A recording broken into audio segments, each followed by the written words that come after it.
Zap Crypto. Tous les jours, toute l'actu crypto au même endroit. Et pour me soutenir, abonne-toi et active la cloche pour ne pas manquer le prochain Zap Crypto. Bonsoir la cryptosphère. Comme d'habitude, on commence avec le Fear and Greed Index, actuellement à 30. Dans la peur, le Social Index toujours bloqué à fond sur Up et le market order flow actuellement en recherche d'achat. Je vous souhaite une excellente vidéo. C'était Zap Crypto. Alors du coup, le Bitcoin toujours sous l'effet de la pattern de retournement baissière qu'on avait vu ensemble. Ça, il n'y a pas de problème. Il y a une potentielle pattern de retournement haussière qui pourrait se former. Donc simplement quand en fait on vient casser le plus haut de la bougie la plus basse du mouvement. Donc notre bougie la plus basse, elle est ici. Donc si on vient casser ce plus haut, on aurait une pattern de retournement qui du coup pourrait valider un creux ascendant ici. Et la question c'est est-ce qu'on va suivre, comme je le disais depuis quelques semaines, cette dynamique haussière ou est-ce qu'on va commencer à l'inverser? Parce que là ça devient un petit peu dangereux au niveau de la dynamique interne, donc tout ce qui est étude de momentum, étude du volume, etc. Où on a de moins en moins de volume acheteur. Là le volume vraiment acheteur est en train de régresser, donc les acheteurs sont de moins en moins présents. Le momentum qui fait des plus bas, donc c'est-à-dire que là on a un prix qui monte avec un momentum qui chute, donc ce qui veut dire tout simplement que ce mouvement est en train enfin le marché pump, mais avec une force acheteuse beaucoup moins importante, et c'est même les vendeurs qui ont récupéré la force du mouvement. Maintenant les vendeurs n'ont pas encore récupéré la dynamique, donc si jamais on a un rebond et qu'on a une rechute comme ça, là il y aura inversion de dynamique, et là on aura de grandes chances de revenir au moins dans cette zone de rechargement, et de venir nettoyer ces creux ici vers les 18 500.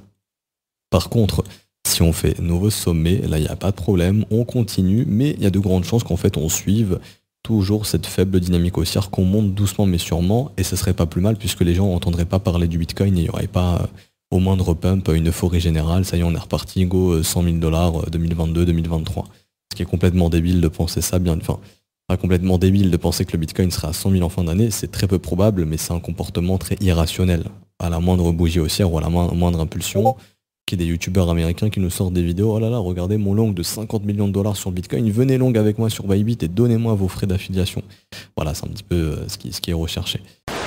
Vous le voyez ici, le Bitcoin nous fait vraiment des petits rebonds sur la Tenkan depuis sa descente en escalier ces 6 derniers jours. On a 2 rebonds confirmés ici sur la Tenkan. Et aujourd'hui, on a une Tenkan qui a été légèrement traversée. On se retrouve en dessous. Alors ce qui est intéressant de remarquer, c'est que pour les bulles, la Tenkan n'est pas le seul élément à faire un support actuellement. Il y a également la EMA 20 qui est assez solide juste en dessous, qui pourrait faire office de support si les prix venaient à la toucher dans les prochaines heures. Si on devait faire une traduction de ce qui se passe en daily, ça veut rien dire ces machins. Selon comment on est tourné, ça change tout. Les prix sont en plein milieu du nuage. On a une Laxpan tout derrière ici, qui est tout de même au-dessus de la Tenkan et de la Kijun, mais qui se retrouve toujours assez en dessous du nuage. Alors c'est pas terrible, les prix ont pas mal d'obstacles à surmonter avant de se retrouver dans une position où ils pourraient se retrouver à faire des hausses comme les semaines passées. Pour le moment, le Bitcoin se trouve dans une situation assez délicate où Tenkan et EMA 20 sont les seuls supports qui lui permettent de faire des rebonds pour se maintenir entre les 22 800 et les 23 000. Tout bonnement, si vous voulez savoir en Ishimoku quand est-ce que les prix sont considérés comme sexy, il faut qu'on commence à avoir des prix plutôt au-dessus du nuage dans cette zone là, et que le Laxpan qui est ici, qui est déjà au-dessus de Tenkan Kijun, se retrouve également au-dessus de ce nuage. Donc pas mal d'obstacles pour le Bitcoin en daily. Sur l'état du marché général, crypto, on se retrouve sur quelque chose qui est intéressant, où on a quand même une continuité haussière forte, on sent pas la chute, on voit qu'on a un marché qui est majoritairement porté par les altcoins, parce que quand on regarde la différence entre ce qui est en train de se passer ici au niveau de la totalité du marché et sur le BTC, on voit qu'on a un marché qui pousse beaucoup plus fort que le BTC, et c'est une des raisons pour lesquelles aussi on a un marché altcoin qui performe. Toujours dans sa zone de combat, donc pas de résolution, la zone qui tient toujours pour le moment, donc là qui sert toujours de support pour le moment.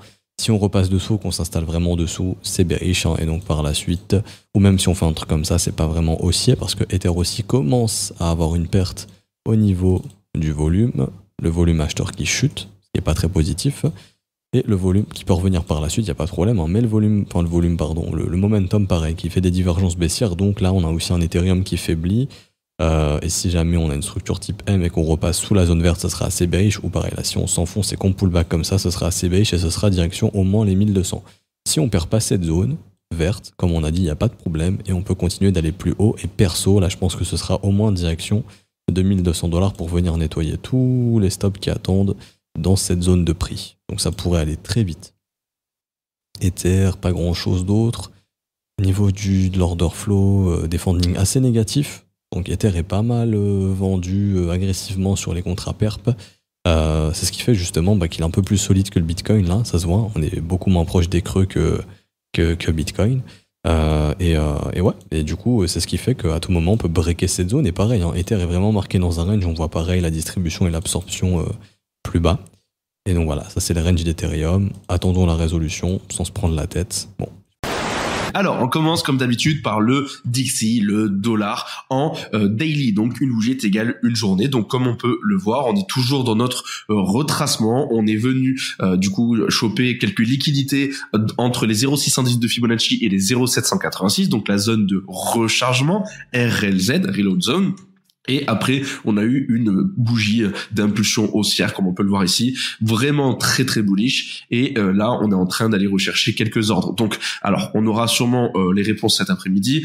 Peut-être que le temps que la vidéo soit montée, les réponses seront déjà données. Mais si on continue de faire des bougies aussi haussières, aussi bullish, donc ça veut dire que les acheteurs reprennent la main sur le DXY, et bien automatiquement tous les actifs risqués vont baisser. C'est pour ça que le BTC, donc le Bitcoin, est en train de descendre en ce moment. Et vu que le Bitcoin est très puissant, et bien automatiquement toutes les autres altcoins descendent beaucoup plus fort. Donc ne vous inquiétez pas, c'est logique, c'est juste que le dollar est en train de monter. Les gens je dis les gens. Il faut des fois, alors j'aime bien vulgariser, mais des fois je vulgarise trop. Mais les investisseurs en fait, là ce qu'ils font, c'est que dès qu'ils ont peur, ils enlèvent leur argent des actifs risqués, donc les risk on, on appelle ça, et donc tout ce qui est les indices boursiers. Donc quand vous entendez la bourse traditionnelle et tout ça, les actions. Et aussi, ils enlèvent leur argent des crypto-monnaies pour les mettre dans le dollar qui lui reste fort. Selon la BCE, le Bitcoin est un système coûteux et gaspilleur pour les règlements internationaux. Donc ça, c'est pas des bonnes nouvelles. Vous lisez ces articles-là que je vous mets, Cryptost. J'ai aucun intérêt dans tous les sites que je vous présente. J'ai aucun intérêt chez eux. Je le dis parce que ces gens-là font du bon travail. Il y a plein de journaux. Je vous les mets les uns derrière les autres. Après, vous regardez tout ça, vous triez vous-même, etc. Vous faites vos idées. C'est ça qui est important. Mais on se tient un peu au courant. Évidemment, on sait qu'au niveau de la régulation dans le monde, pour l'instant, on n'est pas vraiment bien les bienvenus, la DeFi, le Bitcoin qui coûte cher, machin, enfin tout ce qu'on veut au monde, on le sait, allez.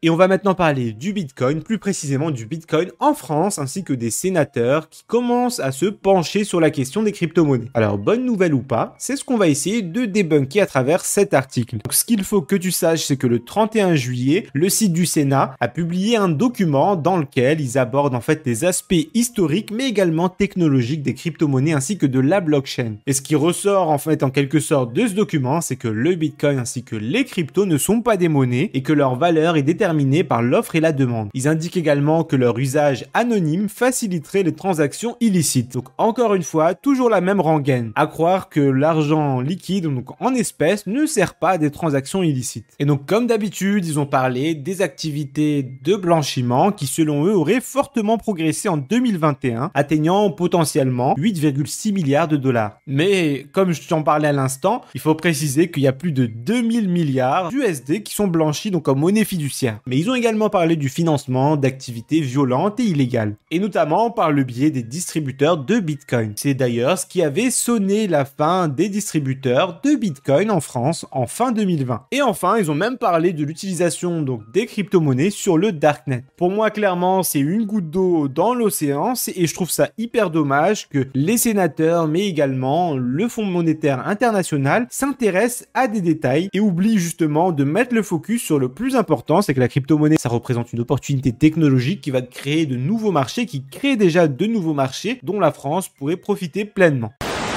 Le but de posséder du Bitcoin n'est pas forcément de s'enrichir, bien que ça puisse être ensuite une conséquence indirecte. Le but, c'est surtout d'augmenter nos chances de ne pas nous appauvrir quand les monnaies fiduciaires vont inévitablement finir par partir en hyperinflation.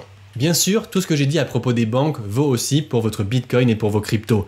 Il est absolument critique selon moi de détenir les clés de vos cryptos. J'ai déjà fait une vidéo sur le sujet dont je vous mets le lien ici en haut à droite, mais en gros il est possible qu'un grand verrouillage de la crypto, et particulièrement de Bitcoin, soit mis en place un de ces jours par les gouvernements de certains pays qui chercheraient à limiter la fuite de la valeur de leur monnaie vers Bitcoin et autres cryptos. Si jamais ça se produit un jour et que vous avez vos cryptos sur un exchange ou sur une plateforme centralisée, vous pouvez alors vous retrouver bloqué assez facilement. Si des monnaies numériques de banque centrale sont mises en place, les gouvernements pourraient décider d'interdire l'achat de crypto avec ces monnaies.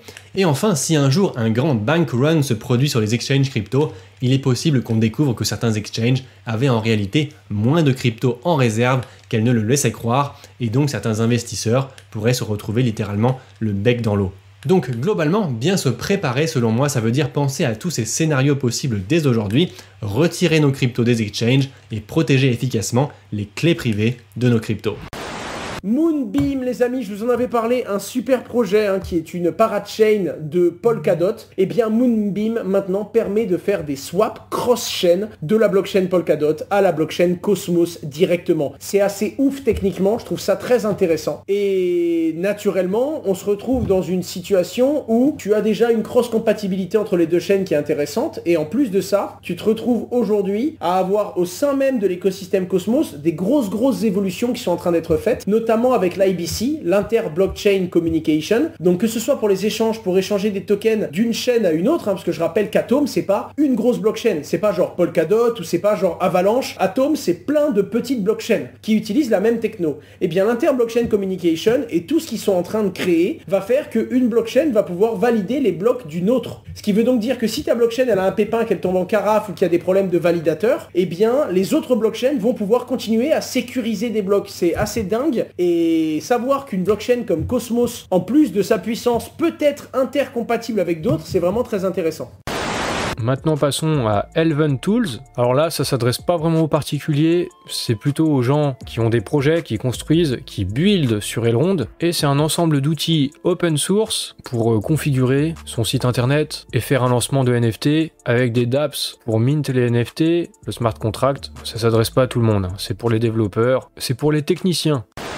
Concernant l'ensemble du projet Sango, alors que beaucoup de gens demandent à voir la République centrafricaine s'appuyer directement sur le Bitcoin, cela ne pourrait pas être réalisé avec la technologie actuelle. Car il faut savoir que bien que le Lightning Network ait le potentiel de devenir la principale solution Bitcoin de couche 2, il supporte actuellement un nombre limité de canaux et a une capacité insuffisante pour l'activité économique quotidienne à grande échelle. Il faut savoir également que le Lightning Network rencontre parfois quelques difficultés techniques, des soucis de routage et de liquidité, ainsi que quelques vecteurs d'attaque possibles au niveau de la sécurité. Par conséquent, en mettant en œuvre l'interopérabilité avec Bitcoin, Sango permet l'inclusion financière des citoyens de la République centrafricaine. L'ancrage bidirectionnel permettrait à quiconque d'effectuer des transactions à faible coût, de grande capacité et de temps de confirmation rapide. Et en parlant des entreprises non crypto qui adoptent ce domaine, on a Robinhood qui traverse quelques difficultés suite à leur entrée dans les cryptos.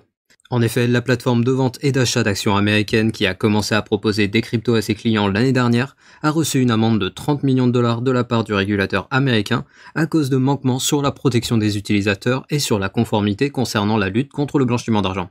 Mais ce n'est pas tout car la société a également annoncé qu'après avoir licencié 9% de leurs employés en avril dernier, ils allaient encore licencier 23% de leurs employés en raison des mauvaises conditions macroéconomiques, en particulier à cause de la hausse des taux d'intérêt et également à cause de la crise que traverse le secteur des crypto-monnaies actuellement. Ici Raphaël Bloch qui nous dit « Attention, aux États-Unis, les pertes liées aux arnaques crypto ont dépassé pour la première fois celles liées aux arnaques sur les virements bancaires. » Donc voilà, donc ça fait chier. Moi franchement ça commence à me les briser, tous ces projets scam, tous ces vols, ces hacks et tout. Et là même on s'attaque à nos wallets, putain. Excuse-moi de dire les gros moments. Mais imagine, là c'est wallet, les wallets fantômes, moi j'utilise wallet fantôme. Imagine qu'un jour, il y a un hack sur les wallets MetaMask, il y a une fuite, j'en sais rien, où ils arrivent à voir nos clés privées, donc nos sites phrases, les mots de nos wallets MetaMask. Imagine qu'ils peuvent avoir ça. Mais voilà, on fait quoi nous? On fait quoi? Des milliers de portefeuilles Solana drainés lors d'une attaque. Alors ça, c'est la dernière chose. On a déjà parlé hier. Hein. Voilà, Sol vaut des millions de dollars volés. Hein. Bon, voilà. Donc, mauvaise nouvelle, très mauvaise nouvelle. Encore une fois, vous lisez tout ça, ça s'intéresse. On va voir la finalité. Parce qu'en réalité, on ne sait pas trop encore vraiment. On condamne pour l'instant une société, hein, évidemment. Hein. Les portefeuilles de pente supposés être le coupable de l'attaque de Solana. Vous avez ça sur Crypto Week qui vous explique bien un petit peu tout ça. Donc vous allez lire tout ça, vous passez un petit peu de temps là-dessus. Ça vaut la peine parce que Solana, on pensait pas qu'il allait se faire voler comme ça en ce moment. Et Solana annonce, hein, vous l'avez sur Solscan, et exploit Solana en août 2022, et là vous avez un peu ce qui est perdu, vous avez un petit peu des résultats de tout ça, et ce qui a été piraté, voilà, les hackers, etc. Donc tout ça, ce sont des informations qui sont bonnes à regarder. Maintenant, si vous n'êtes pas chez eux, vous allez me dire, moi je m'en fous, mais bon, quand on voit que ce sont des sociétés comme Solana, il peut se passer des choses, c'est-à-dire que c'est pas Solana lui-même, hein, c'est Solana qui travaille avec d'autres sociétés et d'autres sociétés qui ont des problèmes. Hein. On a dans les blockchains, un système qui est un peu fragilisé actuellement, on va dire que, pour simplifier, c'est que d'un système à un autre système, pour faire des transactions, hein, etc., on a ce qu'on appelle des ponts, des bridges, on appelle des ponts, et c'est un petit peu là, normalement, que les hackers vont. Ou alors, ils rentrent directement dans une société qui est fragilisée. C'est pour ça qu'on dit toujours, faites attention, vous mettez vos billes, mais si vous n'êtes pas informaticien, si vous n'êtes pas un expert dans le système, c'est sûr que ça va être vachement dur de voir un petit peu ce qui se passe, et de savoir le contrôler, évidemment. Alors pour ça, il y a quand même une solution qui est quand même assez extraordinaire, c'est les portefeuilles extérieurs. On en a déjà parlé X fois, des portefeuilles physiques, c'est-à-dire que votre crypto-monnaie n'est pas simplement sur une plateforme où c'est la plateforme qui peut faire ce qu'elle veut avec votre argent et même se les faire voler. Il sera bloqué quelque part et il ne sera pas en contact avec Internet. Hein. C'est ça les portefeuilles physiques, comme Ledger, comme d'autres comme ça. Hein. Je fais pas de pub. Ce qu'il faut comprendre tout d'abord, c'est que de l'Ethereum, c'est sur la blockchain Ethereum. Du Solana, c'est sur la blockchain Solana. Et par exemple, pour les stablecoins, donc majoritairement par exemple l'USDC, l'USDT, la plupart du temps, ils vont être disponibles sur plusieurs réseaux, notamment par exemple TRC20, le réseau de Tron pour l'USDT. Bon, quasiment tous les stablecoins sont dispo nativement sur Ethereum. Il me semble par exemple l'USDC peut être également disponible de manière native sur Solana. Mais voilà, pour les autres blockchains, ce qu'il faut comprendre, c'est qu'au final, vous n'avez pas vraiment un USDC. Vous avez une représentation d'un USDC. La plupart du temps en provenant de la blockchain Ethereum. Pourquoi ? Parce que la majorité du temps, les bridges vont fonctionner de cette manière. Si vous avez demain un Ether sur la blockchain Solana, au final, vous n'avez pas vraiment un Ether. Vous avez eu le processus suivant. Au final, il va y avoir eu un Ether sur la blockchain Ethereum qui va être bloqué dans un smart contract. Et en échange, de l'autre côté, sur la blockchain Solana, on va vous mint, donc on va vous créer un Ether. Et pourquoi un Ether sur la blockchain Solana, ça va valoir autant qu'un Ether sur la blockchain Ethereum ? Puisque en fait, à tout moment, vous pouvez faire le chemin inverse. En fait, vous allez pouvoir envoyer l'Ether de Solana sur le smart contract. Cette fois-ci, au lieu d'être créé, il va être détruit. Et de l'autre côté, sur la blockchain Ethereum, on va vous donner un Ether. Donc ça va grosso modo être le fonctionnement de la majorité des bridges. Donc un système de lock and mint. Et ce qu'il faut comprendre, c'est qu'il va y avoir des compromis de sécurité.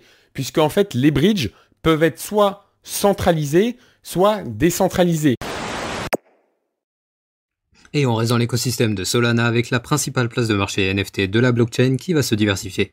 En effet, après avoir annoncé en juin dernier que la plateforme se dirigeait vers le multi-chain, Magic Eden va mettre à disposition sa place de marché pour les créateurs sur Ethereum, et pour cela ils vont mettre en place une solution cross-chain en version bêta qui permettra aux NFT sur la blockchain d'Ethereum d'être listés sur leur plateforme et d'être achetés avec des sols ou des ETH. À savoir que la place d'échange est déjà valorisée à plus de 1,6 milliard de dollars après seulement 9 mois d'existence, et donc on voit que le leader des NFT sur Solana compte bien étendre ses services et venir concurrencer le leader du marché qui est OpenSea, et qui, je précise, supporte déjà les NFT sur les blockchains Ethereum, Polygon, Clayton et Solana. On va parler maintenant de NFT. On va parler de... Hier, je vous avais parlé de Tiffany qui lançait les NFT avec les CryptoPunks. Donc Tiffany, ça appartient à Bernard Arnault. C'est un de ses fils qui travaille chez Tiffany. Tagger, c'est aussi une filiale de Bernard Arnault. Et là, le fils de Bernard Arnault qui est en charge de Tagger, lui, il est fan des Bored Ape Yacht Club. Et il vient d'annoncer en fait le support au niveau des montres connectées de Tagger des Bored Ape Yacht Club, mais aussi du fait de pouvoir acheter ces montres avec de l'Apecoin. Donc c'est la crypto-monnaie lancée, on va dire, par Yuga Labs, ou plutôt par un DAO, mais très lié à Yuga Labs. Donc cette crypto-monnaie, elle est en train vraiment de marcher, d'être de plus en plus adoptée par les diverses entreprises du luxe. On parle on parle là de Tagger, et au même jour, on a eu l'annonce de Gucci. Gucci qui permettait l'achat dans ses magasins, aux États-Unis en tout cas, de biens avec ApeCoin via le partenaire BitPay. Donc ApeCoin, vraiment de plus en plus de partenaires, ça a l'air ils veulent vraiment devenir une monnaie qui a réellement une utilité. Donc Yuga Labs va l'utiliser dans les métaverses, etc. Mais là on voit bien aussi qu'il y a divers projets différents qui utilisent cette crypto. Alors, ce zap t'a plu? Dis-moi en commentaire quelle est l'actu qui t'a le plus intéressé. Et si tu as manqué les actus d'hier, retrouve juste ici le zap crypto de la veille.